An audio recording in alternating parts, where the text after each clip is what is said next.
प्यारे श्रोताओं, आप सभी को मेरा प्रणाम। कथा कहानी चैनल में आपका हार्दिक स्वागत है। आज हम माघ मास के माहात्म्य में ब्राह्मण सुव्रत की कथा सुनेंगे। माघ मास के स्नान से सुव्रत को दिव्यलोक की प्राप्ति। वशिष्ठ जी कहते हैं, राजन सुनो, मैं तुमसे सुव्रत के चरित्र का वर्णन करता हूँ। यह शुभ प्रसंग श्रोताओं के समस्त पापों को तत्काल हर लेने वाला है। नर्मदा के रमणीय तट पर एक बहुत बड़ा अग्रहार ब्राह्मणों को दान में मिला हुआ गांव था। वह लोगों में अकलंक नाम से विख्यात था। उसमें वेदों के ज्ञाता और धर्मात्मा ब्राह्मण निवास करते थे। वह धन धान्य से भरा था और वेदों के गंभीर घोष से संपूर्ण दिशाओं को मुखरित किए रहता था। उस गांव में एक श्रेष्ठ ब्राह्मण थे जो सुव्रत के नाम से विख्यात थे। उन्होंने संपूर्ण वेदों का अध्ययन किया था। वेदार्थ के वे अच्छे ज्ञाता थे। धर्मशास्त्रों के अर्थ का भी पूर्ण ज्ञान रखते थे। पुराणों की व्याख्या करने में वे बड़े कुशल थे। वेदांगों का अभ्यास करके उन्होंने तर्कशास्त्र, ज्योतिष शास्त्र, गज विद्या, अश्व विद्या, 64 कलाएं, मंत्र शास्त्र, सांख्य शास्त्र तथा योग शास्त्र का भी अध्ययन किया था। वे अनेक देशों की लिपियां और नाना प्रकार की भाषाएं जानते थे। यह सब कुछ उन्होंने धन कमाने के लिए ही सीखा था तथा लोभ से मोहित होने के कारण अपने भिन्न भिन्न गुरुओं को गुरु दक्षिणा भी नहीं दी थी। उपायों के जानकार तो थे ही, उन्होंने उक्त उपायों से बहुत कुछ धन का उपार्जन किया। उनके मन में बड़ा लोभ था, इसलिए वे अन्याय से भी धन कमाया करते थे। जो वस्तु बेचने के योग्य नहीं है उसको भी बेचते और जंगल की वस्तुओं का भी विक्रय किया करते थे।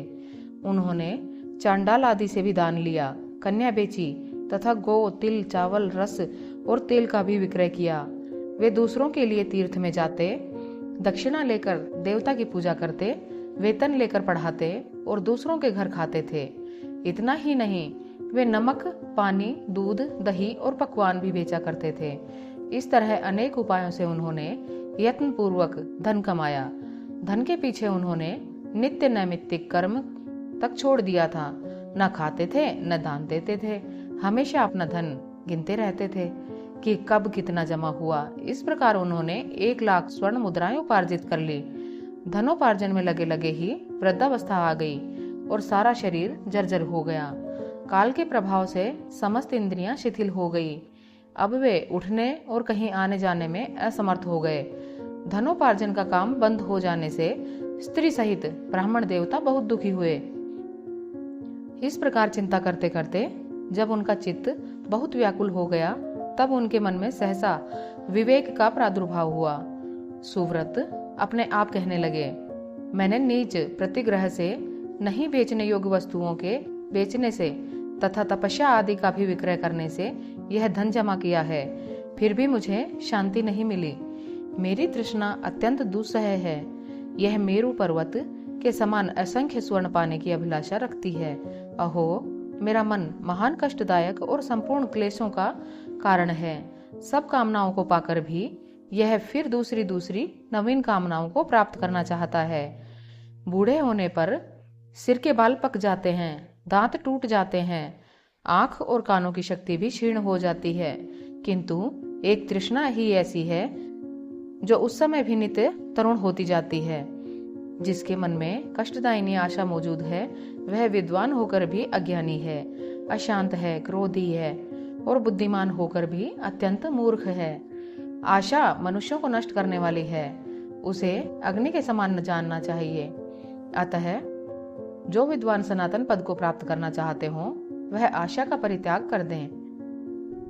बल, तेज, यश, विद्या, सम्मान, शास्त्र ज्ञान तथा उत्तम कुल में जन्म, इन सबको आशा शीघ्र ही नष्ट कर देती है। मैंने भी इसी प्रकार बहुत क्लेश उठाकर यह धन कमाया है। वृद्धावस्था ने मेरे शरीर को भी गला दिया और सारा बल भी हर लिया। अब से मैं श्रद्धा पूर्वक परलोक सुधारने के लिए प्रयत्न करूंगा। ऐसा निश्चय करके ब्राह्मण देवता जब धर्म के मार्ग पर चलने के लिए उत्सुक हुए, उसी दिन रात में कुछ चोर उनके घर में घुस आए। आधी रात का समय था। आतताई चोरों ने ब्राह्मण को खूब कसकर बांध दिया और सारा धन लेकर चंपत हुए। चोरों के द्वारा धन छिन जाने पर ब्राह्मण अत्यंत दारुण विलाप करने लगा।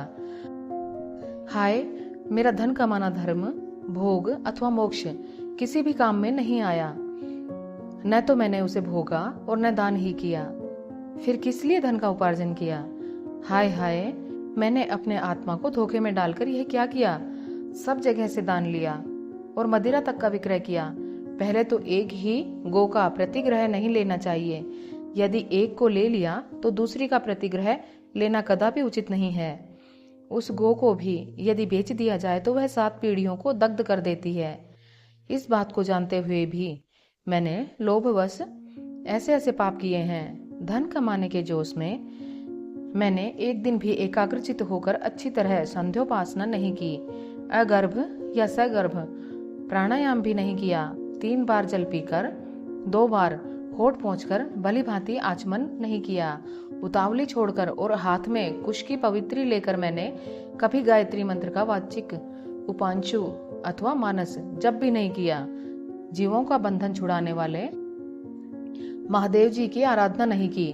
जो मंत्र पढ़कर अथवा बिना मंत्र के ही शिवलिंग के ऊपर एक पत्ता या फूल डाल देता है, उसकी करोड़ों पीढ़ियों का उद्धार हो जाता है। किंतु मैंने कभी ऐसा नहीं किया।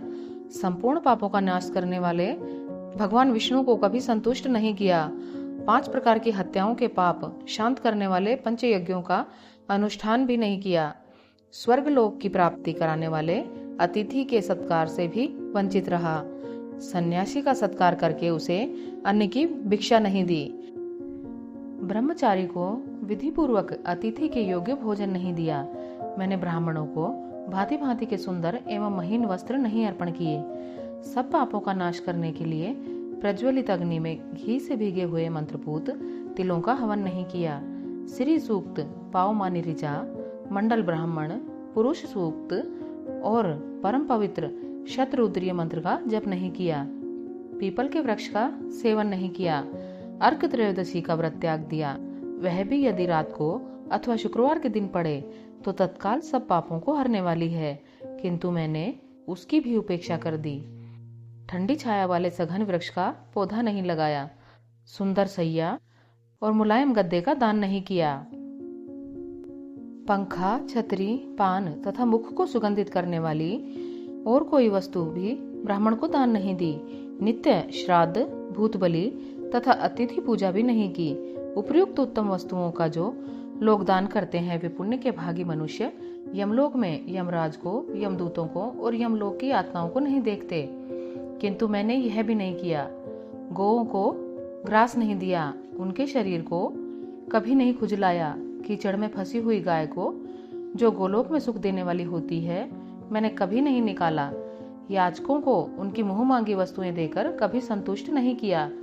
भगवान विष्णु की पूजा के लिए कभी तुलसी का वृक्ष नहीं लगाया।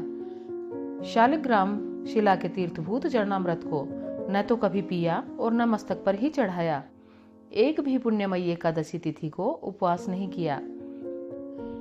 शिवलोक प्रदान करने वाली शिवरात्रि का भी व्रत नहीं किया। वेद शास्त्र, धन, स्त्री, पुत्र, खेत और अटारी आदि वस्तुएं इस लोक से जाते समय मेरे साथ नहीं जाएंगी। अब तो मैं बिल्कुल असमर्थ हो गया, अतः कोई उद्योग भी नहीं कर सकूंगा। क्या करूं, कहाँ जाऊं? हाय, मुझ पर बड़ा भारी कष्ट आ पड़ा। मेरे पास परलोक का राह खर्च भी नहीं है। इस प्रकार व्याकुलचित होकर सुव्रत ने मन ही मन विचार किया। अहो, मेरी समझ में आ गया। मैं धन कमाने के लिए उत्तम देश काश्मीर को जा रहा था। मार्ग में भागीरथी गंगा के तट पर मुझे कुछ ब्राह्मण दिखाई दिए जो वेदों के पारगामी विद्वान थे। वे प्रातःकाल माघ स्नान करके बैठे थे। वहां किसी पौराणिक विद्वान ने उस समय यह आधा श्लोक कहा था। माघे निमग्नः सलिले सुशीते विमुक्त पापास्त्रिदिवं प्रयान्ति। माघ मास में शीतल जल के भीतर डुबकी लगाने वाले मनुष्य पाप मुक्त हो स्वर्गलोक में जाते हैं। पुराण में से मैंने इस श्लोक को सुना है। यह बहुत ही प्रामाणिक है, अतः इसके अनुसार मुझे माघ का स्नान करना ही चाहिए।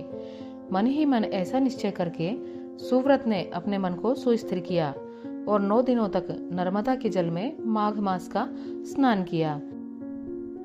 उसके बाद स्नान करने की भी शक्ति नहीं रह गई। वे 10वें दिन किसी तरह नर्मदा जी में गए और विधि पूर्वक स्नान करके तट पर आए। उस समय शीत से पीड़ित होकर उन्होंने प्राण त्याग दिया। उसी समय मेरुगिरी के समान तेजस्वी विमान आया और माघ स्नान के प्रभाव से सुव्रत उस पर आरूढ़ हो स्वर्गलोक को चले गए। वहां 1 मनवंतर तक निवास करके वे पुनः इस पृथ्वी पर ब्राह्मण हुए। फिर प्रयाग में माघ स्नान करके उन्होंने ब्रह्मलोक प्राप्त किया। पद्म पुराणांतर्गत माघ मास महात्म्य संपूर्ण।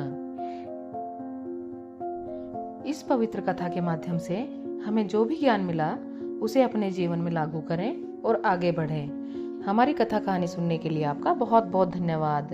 जय गुरुदेव, जय श्री विष्णु।